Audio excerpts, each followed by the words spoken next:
Terry McAuliffe must be really desperate if he's asked Joe Biden for help.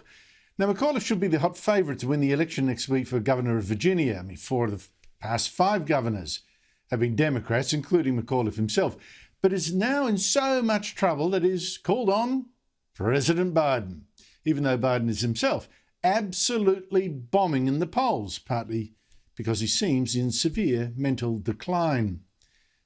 That kind of showed when Biden took the stage this week and slurred through his speech. Virginia, you know Terry. You know his record. He was a great governor. If you re-elect him again, he'll be another 4 years as a great governor. But look. But why is McAuliffe in such strife?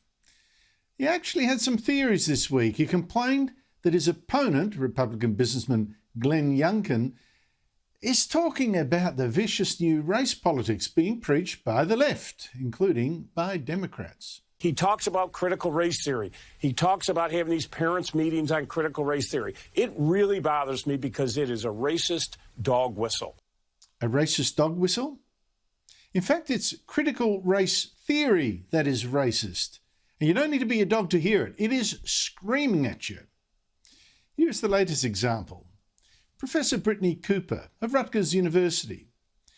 You tell me how this is not as racist as a Ku Klux Klan pamphlet or a copy of Der Stürmer ranting about the Jews. I think that white people are committed to being villains in the aggregate, right? But I do think that all of us can sort of agree that a politics that says like there are superior and inferior human beings just isn't the way to go. And that's the thing that white people don't trust us to do because they are so corrupt. You know, their thinking is so morally and spiritually bankrupt about power. The thing I want to say to you is we got to take these motherfuckers out. But I know, but like, we can't say that, right? We can't say, like, I don't believe in a project of violence. I truly don't.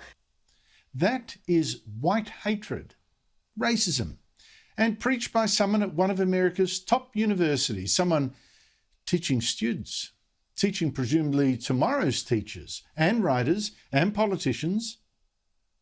Now, that kind of racism it's not just unhinged, but it is informed by the most astonishing ignorance of history. You know, where it's like a cartoon. Whites are uniquely evil, blacks are uniquely good. They say stuff like, you know, it's just human nature. If y'all had all of this power, you would have done the same thing, right? And it's like, no, that's what white humans did. White human beings thought there's a world here and we own it. Prior to them, black and brown people have been sailing across oceans, interacting with each other for centuries without total subjugation, domination, and colonialism. In Professor Brittany Cooper's racist world, there was no Arab conquest of North Africa and Spain. There was no Ottoman Empire stretching to the very gates of Vienna and demanding tributes in slaves. There were no Nigerian slave traders. There was no Aztec Empire with slaves and serfs. And this is just one example of how critical race theory feeds on ignorance and preaches ignorance by reducing everything to race, and then hiding behind race when people like Cooper are held to account. I mean, show us she's wrong, she'll tell you you're racist. So what is McAuliffe's saviour, Joe Biden, doing about this cancer? Well, the president is helping it to metastasize, to spread.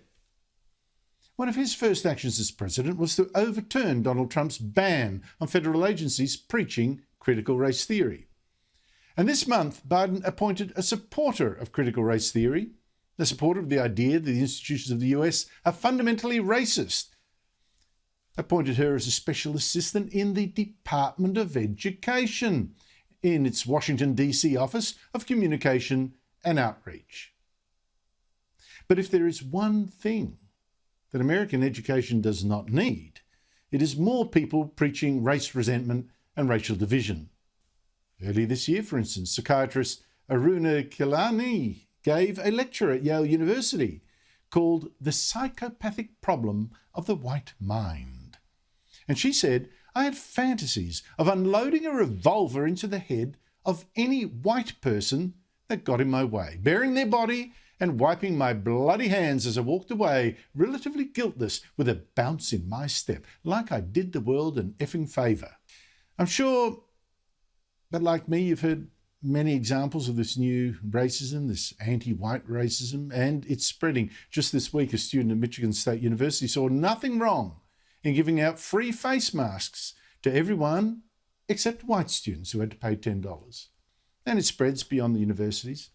You've even had an iconic American multinational, Coca-Cola, have its employees given lessons about how to be less white because, white is a terrible thing. The Coca-Cola lesson said to be less white meant being less oppressive, less arrogant, and less ignorant. And around the Western world, this anti-white racism spreads. On the other side of the globe, in Australia, a youth worker ordered white Christian boys in a high school to stand up and called them oppressors. So, yes, I'm not surprised that McAuliffe is in strife. And if he says that anyone who's calling out this racism is just the racists themselves, he is part of the problem.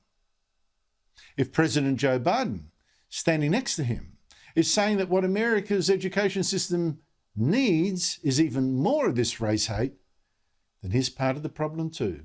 Where are they leading America and the rest of the world? To a new race war?